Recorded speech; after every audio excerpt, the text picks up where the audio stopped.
A vitória do Colorado diante do Nacional do Uruguai em Montevidéu, em pleno Parque Central lotado, coloca esperança na classificação colorada para as oitavas de final à Copa Libertadores. Agora, com um empate apenas no estádio Beira-Rio diante do Bahia, os comandados do técnico Roger Machado estão na fase de mata-matas da competição continental. Só que mais que isso, Ricardo Matias surge como uma excelente alternativa para o ataque. Gustavo Prado cada vez mais desenvolto e principalmente surgindo muito bem pelo lado esquerdo.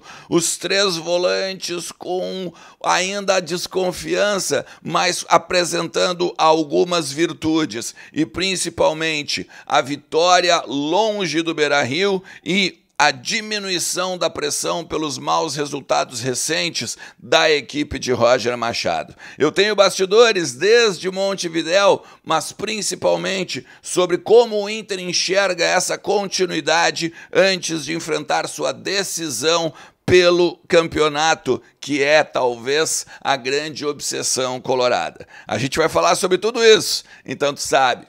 Fica comigo depois da vinheta.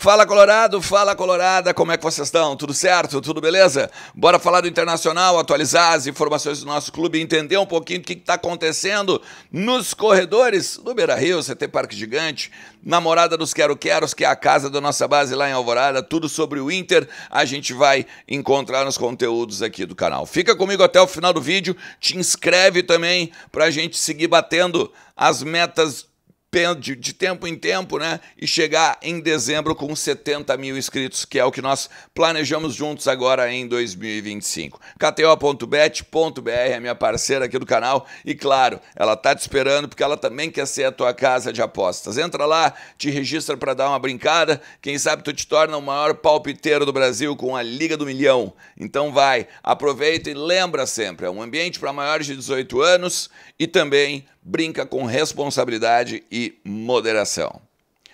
Bom, gurizada, vamos lá, né? Finalmente vencemos uma partida fora de casa depois de muito tempo, né?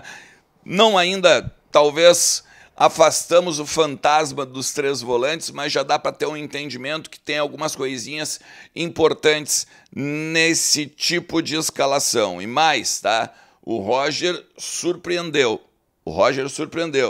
Porque eu tinha falado para vocês no conteúdo de ontem que poderia surgir o Ricardo Matias, apostava inclusive no Luca, mas que o Ricardo Matias era a minha escolha, assim como eu escolheria o Ronaldo e o Fernando. Eu não imaginava os três volantes, até porque o Diego Rosa tinha treinado, mas enfim, a escalação com os três volantes de novo, só que dessa vez com o Wesley e o Ricardo Matias à frente, o Alan Patrick jogando um pouco mais atrás com o Thiago Maia e o Bruno Henrique sustentando o meio-campo, principalmente após a primeira bola, mais o Fernando, os laterais um pouquinho mais à frente, com a linha defensiva sendo encerrada com o Vitor Gabriel e também o Vitão. O Inter teve força, e talvez não a força do combate, né? A força de marcação. E aí eu fiquei... Eu tenho muita dificuldade para dormir, né? Depois de coberturas e jogos assim, e eu vejo o jogo de novo. E aí eu entendi que o modelo do Roger não é só a questão tática, né? Mas a questão da entrega dos jogadores, da competitividade dos jogadores. A partir do momento que tu tem o cara pressionando e um outro na cobertura e um outro logo na cobertura dele, fazendo meio que um triângulo contra o rival, é quase impossível de jogar. E foi assim que o Inter ganhou muitas bolas do Nacional do Uruguai, tanto que no primeiro tempo o Nacional não teve facilidades e muito menos o Antony fez defesas. Teve uma bola, claro, que o Antony acaba sofrendo gol, mas aí estava impedido numa jogada de ataque, contra-ataque rápido do Nacional, que é a característica dele. Mas assim, a gente tem algumas coisas para entender também nesse sistema, né? Porque o Wesley jogou mais centralizado do lado do Thiago, do Matias, e com isso os laterais jogaram mais e não os pontas, né? Não tínhamos o meia ponta, como o Tabata, por exemplo, ou às vezes o jogador que fica do lado ali direito na linha de 3. A gente, com isso, eu prefiro pelo menos, né? Teve mais atuação de ataque do Wesley também. Ainda não fez o seu gol, está devendo em 2025, mas eu acho que ele teve uma ótima atuação. Ricardo Matias, então, nem se fala. É o cara que está à frente, talvez, do Luca, e a gente já vem dizendo isso há muito tempo aqui no canal, nas minhas redes, no Vozes do Gigante, só que daí o Roger deixou um bastidor muito claro. Ele, Ricardo Matias, precisava competir mais nos treinos. E aí eu vou pegar uma frase do Roger, da coletiva, tá? Para a gente entender também. Olha só o que ele diz assim sobre o Matias. O Ricardo, ele está fazendo atividades no dia que não estava ainda rendendo tanto quanto ele esperava. E aí ele diz o seguinte: eu tirei a responsabilidade do Matias, porque a responsabilidade não é dele. A responsabilidade é do Alan Patrick, do Vitão, do Fernando, do Bruno Henrique, do Thiago Maia, dos caras mais graduados já. Só que daí ele diz o seguinte, não era a oportunidade da vida dele, mas o que ele vinha fazendo nos treinos era para ele colocar no campo. Ele diz assim, ó: o Ricardo e o abraço que ele me deu é um reconhecimento pelo que eu tenho trabalhado com ele aí, comentado muito com ele, né? Ele é talentoso, mas eu sentia que ele precisava de regularidade nas atividades diárias e um nível maior de concentração nos treinos. É aquilo que a gente falava já aqui nos conteúdos, né? Do porquê que o Ricardo Matias não entra, porque ele não treina bem, porque ele não se dedica, porque ele precisava de intensidade um pouco maior e tudo mais. E aí ele fala: se ele tivesse maior concentração nos treinos e maior regularidade, ele ia evoluir todo dia. E de uns 20 dias para cá, depois da lesão, ele já estava se mostrando mais competitivo nos treinos. A única orientação que eu lhe dei foi que ele precisava manter o nível de competição alto, como ele fez no ano passado, por exemplo, quando ele jogou contra o Corinthians na Neoquímica Arena, né?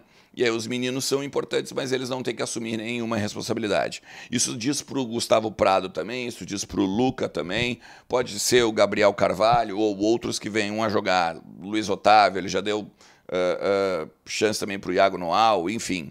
Mas eu achei legal essa questão do Roger tirar a responsabilidade deles no jogo e no grupo, mas ao mesmo tempo os jogadores, o Matias, Prado e esses guris todos que estão entrando, eles sim têm que saber a responsabilidade que é vestir a camisa do Inter, né? Uma coisa que eu não concordo com o Roger, quando ele diz que foi feita uma pressão e uma crise exacerbada, né? De que de uma hora para outra tudo não prestava mais, nem tanto ao céu, nem tanto ao inferno, né? Porque da mesma forma que o time dele é bem treinado, elogiado e tudo mais, ele tem que entender que a partir disso a expectativa aumenta.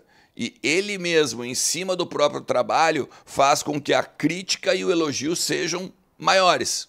Porque se ele é um técnico que está fazendo o time jogar talvez o melhor futebol do Brasil e ele ser, inclusive, cotado para a seleção a partir desse trabalho, a partir do momento que tu tem uma goleada para o Corinthians, uma goleada para o Botafogo e 3 gols diante do Atlético Nacional, é óbvio que tu vai ter contestações, principalmente a partir da escalação dos 3 volantes, do Fernando, do Thiago Maia e do Bruno Henrique, que ele repete pela 4ª vez, né, a escalação com 3 volantes. E aí ele diz o seguinte: na questão, na verdade, são só números, porque se tu olhar a característica, eles são meio-campistas.